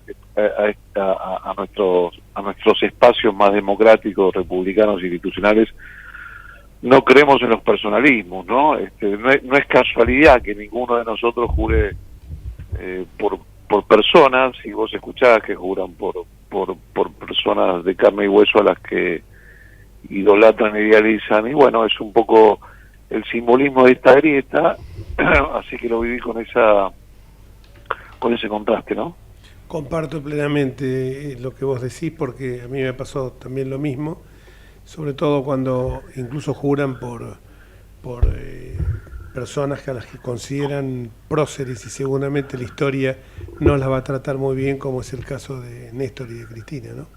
Pero yendo al otro tema, al tema de la solidez del espacio nuestro de Juntos por el Cambio, que creo que en esta instancia el PRO ha dado una imagen excelente ante la sociedad, de una fortaleza, como digo siempre, de la unidad en la diversidad. ¿Cómo vivimos estos mini bloques que aparecen, que terminan siendo estrellas fugaces? Porque evidentemente los sostenes más duros de la coalición Juntos por el Cambio son el radicalismo y el PRO. También, por supuesto, sin descuidar al peronismo republicano y a la coalición. Pero los más fuertes, digamos, son estos dos. ¿Cómo viviste vos esto? ¿Cómo vivís? ¿Cómo vivimos esta suerte de división o digamos, esta votación extraña que hubo en el radicalismo y estos bloques, mini bloques que pululan dentro de Juntos por el Cambio, pero fuera del esquema del PRO? Bueno, ahí tenés dos niveles. Tenés algunos que no le mintieron a la ciudadanía, o sea, el caso de si querés, de Ricardo López Murphy, que es un hombre que entró con su propio partido y dijo que lo iba a sostener, y además es un hombre al que yo respeto mucho, y bueno, y de alguna manera lo hizo de cara a la sociedad. Y tenés otros casos que no lo han hecho de cara a la sociedad. Y yo creo que esa es la bronca más grande que muestra cierto sector del electorado. Si hubo internas, si hubo PASO, una vez que terminaron las internas y las PASO, cuando hay que asumir, no debería por qué haber nuevos bloques, ¿no? Y permitime, yo suelo decir las cosas por su nombre, nosotros también tenemos diputados que entraron por el PRO y se fueron a otro bloque, y estuvieron 2 años en el PRO y ahora se fueron a otro bloque. Eso para mí está mal porque uno lo hace de alguna manera a espaldas de lo que la gente votó, y eso es cierto que no divide porque están adentro de Juntos por el Cambio, pero nos hace perder credibilidad, porque si yo en una campaña le prometo a la gente y entro por el PRO y digo que voy a defender las concepciones de un bloque, no puedo en la mitad del camino, sin ningún motivo más que apetencias personales, correrme. Porque si lo hago, después la gente va a decir, ¿por qué le debería creer a usted la próxima vez que me diga que lo vote? Así que yo, al igual que vos, somos hombres que hablamos de manera contundente, buscamos el equilibrio de nunca pegar para adentro, pero hay que llamar las cosas por su nombre, porque no somos todos iguales. Y aquellos que ponemos al proyecto común por sobre los personales, en los momentos donde no deben ser puestos otros, la política tiene apetencias personales y está bien que las tenga, pero hay un momento para cada cosa. No tenemos por qué pagar justos por pecadores y que escuchar a veces algunos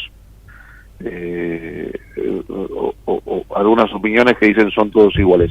No somos todos iguales, para eso hay que decir las cosas con nombre y apellido y con todas las letras. Sí, está pésimo lo que nos ocurrió con algunos que se fueron. Por suerte ya 2 no continúan más, han finalizado, que son Pablo Anzoloni y Antonio Carambia. Felipe Álvarez es otro que sigue, que entró con aliado al PRO y después se fue, se tomó otro camino. Yo creo que esto no va a volver a suceder. Hemos demostrado que en la adversidad, 2 años que después de haber dejado el gobierno, pudimos mantener un bloque unido, pese a que perdimos algunos miembros, pero un bloque unido de 115, 116 miembros, cuando uno pierde la centralidad del poder, que todo lo ordena, hubiera sido la sangría, yo pensé que podía ser mucho mayor. Eso habla justamente de la fortaleza de Juntos por el Cambio. Y también una pregunta que te hago es el tema de lo que sucedió si bien a mí no me gusta, porque incluso en el caso mío yo pertenecí a esa fuerza política hasta el año 2002, 2003, sí no me pareció correcto de cara a la sociedad lo que pasó en el bloque de nuestros aliados de la Unión Cívica Radical, porque si yo voy a una elección y pierdo 33 o 33 a 12, tengo que aceptar el resultado, aunque no me guste, pero esa es la realidad de la historia, ¿no? Bueno, nosotros también tuvimos puja por los cargos, y en lo personal a mí me tocó estar en una línea que le tocó perder. ¿Seguro? Y justamente nunca estuvo en tela de juicio la unidad. Eso habla de que hay concepciones firmes. Así que yo creo que está mal, pero además creo que le hace mal al radicalismo, y creo que le hace mal a la credibilidad de la política, tal cual te decía antes, porque todos sabemos, vos tenés más experiencia que yo incluso en lo legislativo, que las autoridades del bloque las eligen los diputados, por supuesto con apoyo de las figuras centrales, por supuesto con apoyo de las estructuras de las organizaciones, pero al final del día el famoso porote lo hacen los legisladores. Y esto es lo mismo que entrar a la cancha a jugar al fútbol y de repente, como no te gusta que el otro equipo tiene un cabeceador más grande y hace goles de cabeza, decir, bueno, ahora te prohíbo los goles de cabeza. No, yo entré a jugar con este reglamento y no lo puedo cambiar en la mitad del partido, porque eso no está bien, y sobre todo no está bien para los que creemos que las instituciones son sumamente importantes para ordenarnos socialmente. Así que creo que no es bueno ni para el radicalismo ni para la coalición Juntos por el Cambio, y también es bueno que la gente interprete quiénes son aquellos que rompieron los pactos y quiénes no, porque no somos todos iguales. Osvaldo. Sí, yo como afiliado radical coincido. No, la gente no lo entiende mucho esto, este exceso de internismo que se debe dirimir por mayorías y minorías dentro del bloque. Y sin perjuicio que hay figuras interesantes que han ganado sus elecciones en sus distritos y que aspiran a más. Bueno, deben hacer eso, deben dar su tarea dentro del bloque. De todas formas, me parece, en la medida en que el Juntos por el Cambio se mantenga, y no creo que vaya a variar esto, no debería haber mayores inconvenientes, aunque coincido en que no es lo ideal. Ahora, me están diciendo que debemos hacer un pequeño corte y seguimos después. Un pequeño corte de 1 minuto y seguimos, Waldo. Pausa. ¿Cómo no? Vamos la radio, somos tu voz. Vamos con Eco, siempre la verdad y la mejor información. El mejor gimnasio te espera. Elegí las clases que quieras. En Anfis vamos a cuidarte. En Anfis venimos a encontrarte. La Posada Morada dos Ventos te espera en Pipa, la mejor playa del nordeste de Brasil. Única por su bahía con delfines. 12 exclusivos departamentos y 3 piscinas circulares en medio de un jardín tropical. Podés venir con cualquiera de las vacunas aplicadas en Argentina. www.moradadosventos.com. Morada Dos Ventos, Pipa, el primer lugar cuando decidas viajar. Informate en ecomedios.com. Seguinos en Facebook, Ecomedios Live. Y seguimos con nuestro querido amigo, el diputado nacional por la provincia de Buenos Aires, Waldo Ezequiel Wolf. La pregunta que había quedado, lo que estaba pendiente, era el tema de no aceptar los resultados cuando no nos convienen, y quiero rescatar, porque estuve hablando ayer con quien tengo una relación de hace unos cuantos años, y no iniciada en el terreno político, sino en forma personal, Facundo Manes, que justamente estaba preocupado por este tema, y siendo una figura que recién ingresa a los umbrales de la política, me hacía una reflexión. El otro era Fabio Quetlas, que me decía, otro excelente diputado, que me decía: mirá, a mí me sorprendió todo esto, porque si vamos a una elección, yo no quería hacer problema, si vamos a una elección no podemos armar un grupo de revoltosos, un grupo de afinidad, que porque se arrogan que en determinada provincia o en determinado lugar han obtenido una cantidad exuberante de votos, porque hay que ver quiénes los obtuvieron esos votos, porque las elecciones en esas provincias donde hubo senador y diputado han contribuido a ese voto, quizás la figura del senador, que en muchos casos, cuando hay elecciones de senadores y diputados, por la gravitación que tiene quien va de candidato a senador, y además porque es una lista mucho más corta, tiene un papel preponderante. En el caso de Carolina Lozada en Santa Fe, en el caso de Luis Juez en Córdoba, en el caso de Nacho Torres en Chubut, son los ejemplos que me vienen a la memoria, Alfredo Cornejo Mendoza, etcétera. Entonces, cuando uno pregunta esto, dice, no tiene esto nada que ver, la elección era parlamentaria, y lo que, como bien decís vos, los jefes de bloque se definen por los representantes, por los diputados, que son los que tienen que dirimir la elección de las autoridades. Pero, ¿cómo ves vos el futuro porque hemos estado 2 años complicados realmente, porque tenés que estar frenando los embates del kirchnerismo? Bueno, lo hablamos recién con Ramírez Calvo, el tema de la reforma judicial, el tema del Ministerio de la Ley, Ministerio Público Fiscal. ¿Cómo visualizás estos años que vienen? Sobre todo porque esta gente no entendió el mensaje de las urnas, esta gente cree todavía que perdieron pero ganaron. Ayer estaba en un restaurante, mesa contigua, con Pepe Albistur y su mujer Victoria Tolosa Paz, y me lo seguía sosteniendo. O sea que la gente, y no cometo una infidencia con esto, la gente todavía ellos siguen todavía pensando que habían ganado, y eso lo hace que sean tosudos y que no quieran cambiar. ¿Cómo ves esto vos ahora de cara a lo que va a ser la caja de resonancia, que va a ser vital, que es el Parlamento? Bueno, lo veo con esperanza, porque vos sabés que soy un hombre de ir al frente, junto con vos y otros tantos que hemos representado el sentir promedio de nuestro votante, donde defendemos los valores de poner el cuerpo, de recorrer las provincias, de hacer las denuncias que hay que hacer. Pero por eso creo que este trabajo, que es de hormiga, que es diciendo las cosas como deben ser, tanto en programas de enorme audiencia como en programas de menor audiencia, como mesas políticas, hay que decirlos.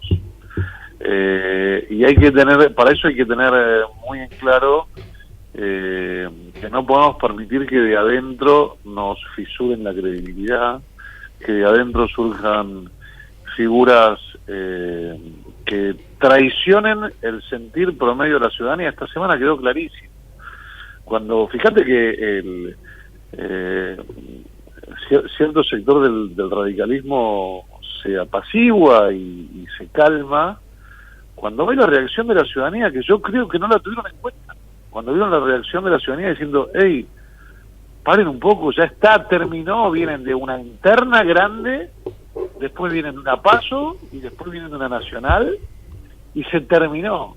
Bueno, lo mismo, yo quiero dejar bien en claro a aquellos que entran, algunos entraron ya haciendo ruido y pegando para adentro, y estoy, como soy alguien que también cuida la unidad y no me gusta tirar más hasta el fuego, sobre todo en momentos donde la temperatura está caldeada, lo miro con un semáforo amarillo. Pero yo les quiero decir, a aquellos que tienen previsto desde adentro, o tendrían previsto, o existiría la posibilidad de traicionar el mandato que nos ha dado la ciudadanía, de mantenernos unidos, de no dar las mayorías especiales, de no pactar con aquellos que quieren la impunidad, de que no nos va a temblar la voz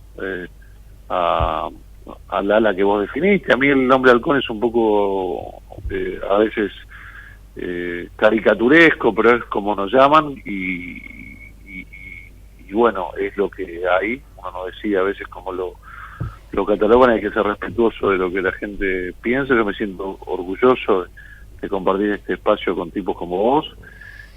Vamos a defender ese mandato, porque además es un suicidio político no hacerlo, mirando lo que ha ocurrido en otras oposiciones en países donde hay populismo y intención de tener la suma del poder público y la hegemonía total, ¿no? Venezuela. Por ejemplo, exactamente. ¿Osvaldo? Sí, no, quería preguntarle cómo ve estos 2 años que vienen, que parecen tan difíciles, porque todos nos preguntamos qué iba a hacer el gobierno una vez que terminaran las elecciones, si se iba a radicalizar, si iba a girar hacia la racionalidad. Bueno, por ahora pareciera que sigue haciendo la plancha, tiene que tomar decisiones muy duras, muy difíciles, y al mismo tiempo sigue coqueteando con regímenes autoritarios, sigue teniendo un discurso populista, sigue teniendo contradicciones en el seno del propio Poder Ejecutivo. Son 2 años que hay que remontar. ¿Cómo ves esto? Bueno, yo no me los imagino torciendo el rumbo hacia el racionalismo, y ojalá así sea. Ojalá en un tiempo estemos hablando nuevamente en este programa o en otro o en alguna charla, y ojalá me equivoque. No se conocen antecedentes del kirchnerismo retrocediendo. Esta semana ustedes lo vieron a Soria ir a apretar a la Corte Suprema de Justicia, por ejemplo. Pasado mañana hacen un acto multitudinario donde otra vez vamos a caer en los títulos fáciles, ¿no? ¿Cuánta gente llevaron? Y eso se hace con la plata de nuestros impuestos, porque el 80-90% de la gente que va a ir a ese acto es gente arriada, con micros, con plata, con aparato, con presupuesto, con planes, con subsidios. Así que no los veo retrocediendo. Por eso digo que estamos ante un hecho muy interesante. Me parece que pocas veces visto, por lo menos desde el 83 hasta ahora, en un gobierno no peronista. Están pasando todas cosas nuevas, así como terminamos un mandato, así como se cayó el mito, un mandato siendo un gobierno no peronista, ¿no? En 91 años, como se cayó el mito que si el peronismo va unido no puede perder. Estamos ante la posibilidad, hoy, con los guarismos que obtuvimos en las intermedias hace pocas semanas, de ser casi competitivos en primera vuelta, incorporando a espacios, de ser alternativa en primera vuelta, incorporando espacios que lógicamente son parte de nuestra idiosincrasia, ¿no? Si uno suma el 42% que sacamos y suma a los espacios liberales de Cava y provincia de Buenos Aires, y si no estamos en el 45 estaremos en el 44 y monedas. Así que yo creo que ellos van a tratar de rompernos. Por eso hay que cuidar muy bien el frente interno, hay que sumar, pero sumar no significa partir, ¿no? Porque nosotros lo que hicimos ahora fue partirnos adentro. Tenemos 7 bloques donde antes teníamos 3. Entonces no ganamos. Si tenemos la misma cantidad de diputados, teníamos 116, y ahora la verdad que no me acuerdo si tenemos 116 o 117. Así que yo estaría muy atento de que no nos partan y de realmente sumar espacios. Para sumar espacios hay que ser creíble. Para ser creíble no hay que mentirle a la gente. Y yo voy a ser uno de los que trabaje muy fuertemente en eso, primero porque creo en eso y porque hago política con trazos muy gruesos, ¿no? Fíjense ustedes con qué poco hoy uno se distingue, ¿no? Decir, mirá, yo dije que no me iba a cambiar de partido y no me cambié de partido. Yo dije que me iba a romper y no rompí. Uno pasa a ser creíble. Así que estamos ante el absurdo, ¿no? Debería ser algo lógico en una democracia que la gente nos crea. Pero se han quemado tantas veces con leche, ¿no? Que ven una vaca y lloran. Así que yo estaría muy atento al frente interno, a ser creíble y a sumar nuevas fuerzas. Sobre todo que muchas veces hay algunas personas que ingresaron ahora, algunos diputados, que, como digo yo, piensan que su voto va a cambiar la historia, y este es un trabajo que tenemos que hacer todos en forma mancomunada. Yo la vez pasada escuché a un diputado que decía, no, porque yo cuando llegue allá voy a decir, voy a imponer, voy a hacer esto. Entonces yo digo, mira, vos cuando te subiste al colectivo 257, ¿cómo el 257? Es el colectivo 257, ahí compartís, vos que podés tener máster en Harvard, MBA en universidades del mundo, vas a estar hablando con un tipo que te está hablando con la letra E, con lenguaje inclusivo, y que a lo mejor a duras penas a las trompadas terminó el secundario, y el voto tuyo va a valer igual que el voto de él. O sea que tenés que pensar que en algún momento, cuando vos veas que la situación, vas a tener que, si no te mantenés firme, no logramos tener la posibilidad de conseguir mayorías, de dar el quórum cuando hay que dar el quórum, todos estos temas que hacen a la gimnasia parlamentaria, te van a llevar puesto.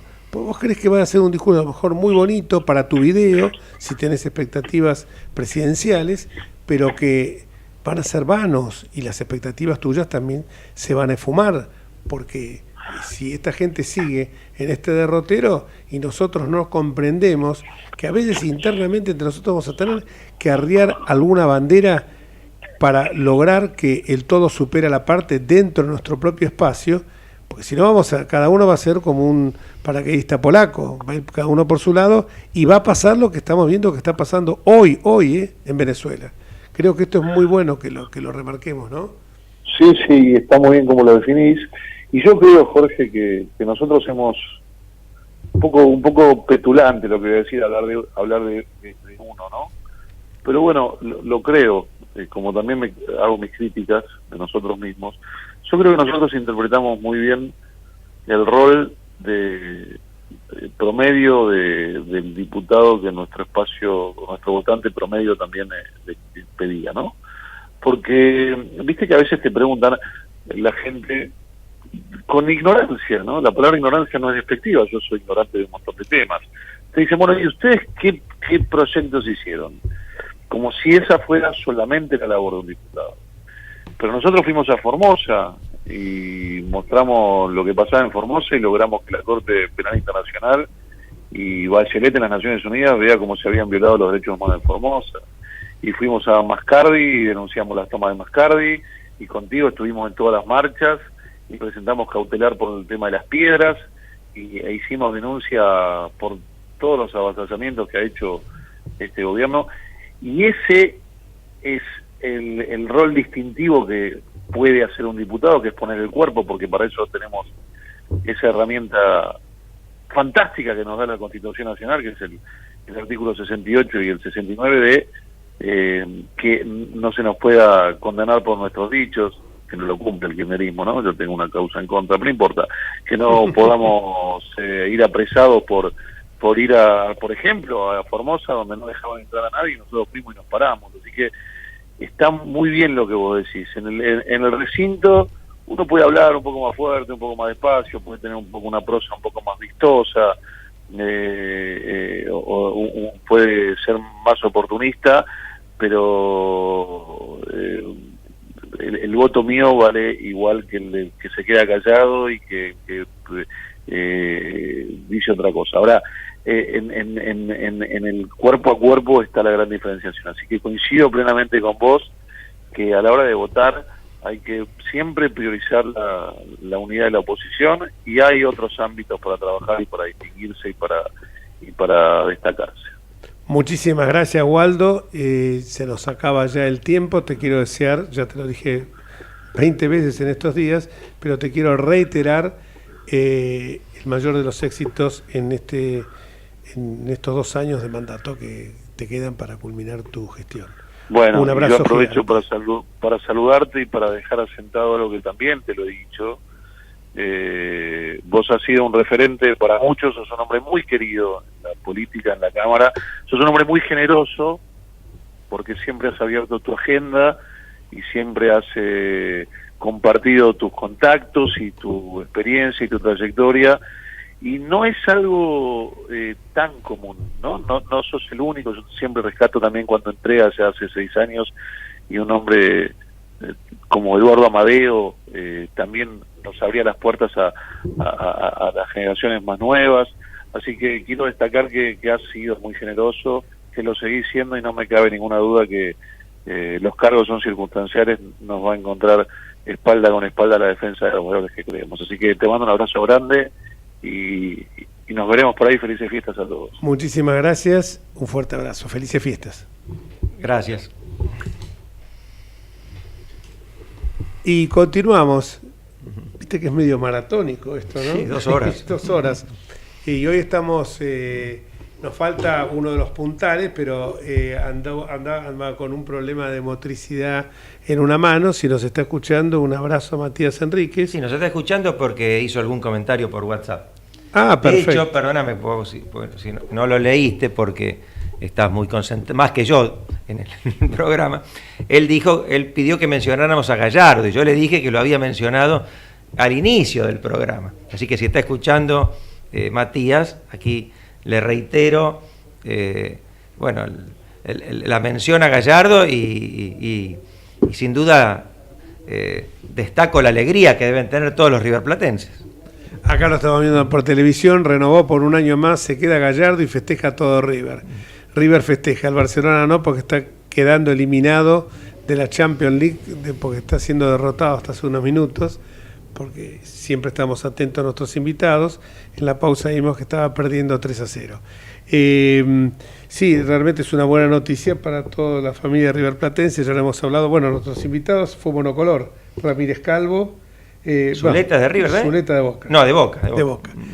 En los minutos que nos quedan, 2 o 3 reflexiones. Primera reflexión: el 10 de diciembre es el Día de los Derechos. Y le mandamos un saludo y un pronto restablecimiento a Matías con su problema en la mano derecha.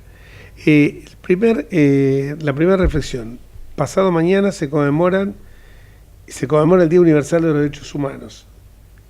¿Este gobierno tiene credenciales para festejar el Día Universal de los de los Derechos Humanos? Más bien debería repudiar ese día, porque es un gobierno que normalmente está alineado con regímenes autoritarios, totalitarios, que violan los derechos humanos a mansalva, pero ellos parece creer que tienen el monopolio de los derechos humanos, y que los derechos humanos los inventaron ellos, y por eso han entronizado el 24 de marzo como Día de los Derechos Humanos, cuando ya existe el Día Universal de los Derechos Humanos, que es el 10 de diciembre, y además el 10 de diciembre coincide casualmente, porque no es que se lo haya seguramente previsto así, con la inauguración de esta etapa democrática, el 10 de diciembre de 1983. Pero ellos quisieron buscar otra fecha que no estuviera asociada a Raúl Alfonsín, a sectores, al radicalismo, a partidos que no integran su tradición política, y entonces encontraron el 24 de marzo, que es una fecha más bien nefasta, aciaga, pero ellos lo vinculan a los derechos humanos. Para ellos los derechos humanos es exclusivamente la persecución de los militares que integraron la última dictadura militar, y a los que de ninguna manera nosotros defendemos cuando han cometido delitos. Pero los derechos humanos es algo mucho más vasto, y es una doctrina liberal, mal que les pese al kirchnerismo, porque implica un límite al Estado, implica que hay ciertas cosas que los países no pueden hacer nunca, ni siquiera porque lo determine una mayoría muy amplia en sus congresos o en sus parlamentos. No se puede torturar, no se puede privar del derecho a la libertad de expresión, no se puede privar del derecho a la circulación, en fin. Los derechos humanos son, si una característica tiene, que son universales. Y difícilmente nos pueden enseñar, para ser muy brutal, los montoneros derechos humanos. Seguro. Pero acá se ha... banalizado totalmente. Se ha banalizado y lamentablemente, gran parte de la sociedad, adoctrinada por tantas décadas de kirchnerismo, acepta esta idea de que ellos tienen cierta primacía en el campo de los derechos humanos. Yo la niego enfáticamente. No le reconozco ninguna vinculación con el carácter genuino de la idea de los derechos humanos. Vos lo dijiste bien, es una idea nacida del liberalismo clásico, ¿no? Claro. Pero aparte de eso, nos hemos siempre alineado con los peores de la clase: Cuba, Nicaragua, Venezuela, Irán, y hoy aparecemos como aprovechando esta circunstancia con una hipocresía funesta, porque mezclamos aparte, los derechos humanos son justamente humanos y universales. No se puede ser selectivo, no hay dictaduras buenas ni dictaduras malas, son todas malas, aún la dictadura de los amigos. Ellos se embanderan con ello, porque frente, como digo yo a veces digo, hay una justicia universal frente a la cual nosotros cedemos una pequeña parte de nuestra soberanía, claro, para que se defiendan los derechos humanos.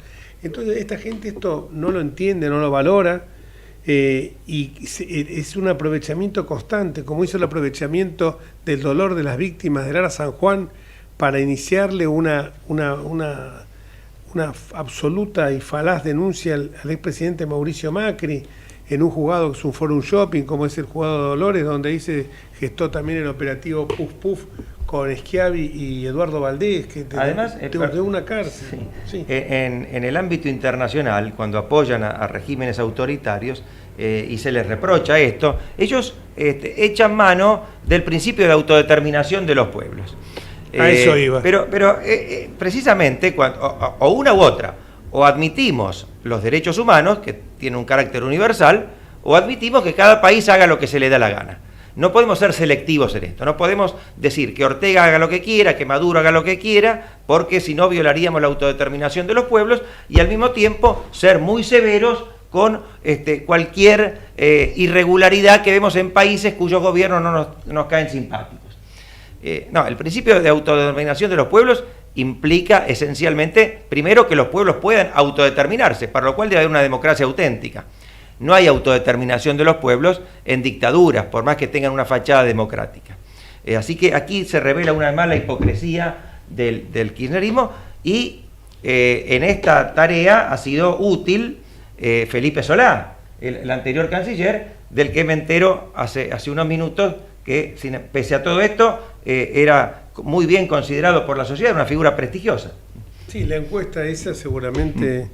No sé, pero evidentemente estaba muy direccionada, porque no puede ser, no voy a discutir, es cierto, pero o sea, la visión que yo tengo es distinta. La visión que yo tengo también de un Ginés, cuando en el mes de febrero del año 20, me dice que el virus no va a llegar a la Argentina porque China queda muy lejos, y que para mayo, repito, del 20 va a estar la vacuna, y este virus va a ser una gripecita suave. Me lo dijo y lo repitió públicamente, que con el tecito caliente se iba, la gente se le daba una hoja de A4 y decía: llená si tenés fiebre o si tenés dolor de garganta. Y obviamente, si alguno tenía fiebre o dolor de garganta, no la ponía, porque ahí también en la sociedad una irresponsabilidad absoluta. Pero volviendo a los derechos humanos, ellos están poniendo el nacionalismo por sobre el humanismo. Porque con ese criterio también... No, pero selectivamente. Claro, porque con ese mismo criterio, cuando vino Patricia Deriana a la Argentina, en la época de Macera, nosotros hubiéramos dicho: no, es la intromisión de un de un Estado, de un organismo internacional o de un Estado, de una potencia extranjera en asuntos nuestros. Intromisión es la que hizo el embajador en Chile, Bielsa. En la elección última. Y la que hizo el embajador Basteiro en Bolivia, siendo un acto político con Evo Morales, en el país en el que él es embajador. Y la que hizo también, volviendo a nuestro querido amigo Bielsa, digo, entre comillas, también es el mismo que se presentó en el juzgado para lograr la extradición de Jonas Walla. Por eso digo, esto es fruto de una enorme, pero una enorme, gigantesca hipocresía. No sé qué van a festejar el 10 de diciembre, los derechos humanos, tacharle la doble, porque evidentemente las credenciales están bastante flojas. Y en cuanto al Día de la Democracia, bueno, sí, claro, si lo tienen a Ricardito Alfonsín conchavado allá en España, es obvio que van a levantar la figura de Alfonsín, que no tiene nada que ver con su padre, que seguimos sosteniendo que fue el padre de la democracia, y que evidentemente ese día fue un día de fiesta para la Argentina. Pero para todos, no para un partido en particular. Pero seguramente no era la fiesta radical, era la fiesta de todos. Y en ese sentido me parece que estamos en una situación absolutamente, van a partidizar esto, evidentemente, sí. es mucho, es pan y circo, mucho circo y poco pan, como decís vos. Y no se echan. No se echan, Osvaldito. Chao, Jorge. Es un gusto tenerte acá. Nuevamente por tu gran gestión como diputado. Felicitaciones por todos ustedes que me dieron una mano tremenda. Y es lindo estar acá a mi lado. Nos faltó Matías y nos faltó también Ezequiel, que también anda con un problemita, Ezequiel Domínguez. Y si Dios quiere, nos vamos hasta el próximo miércoles. Chao.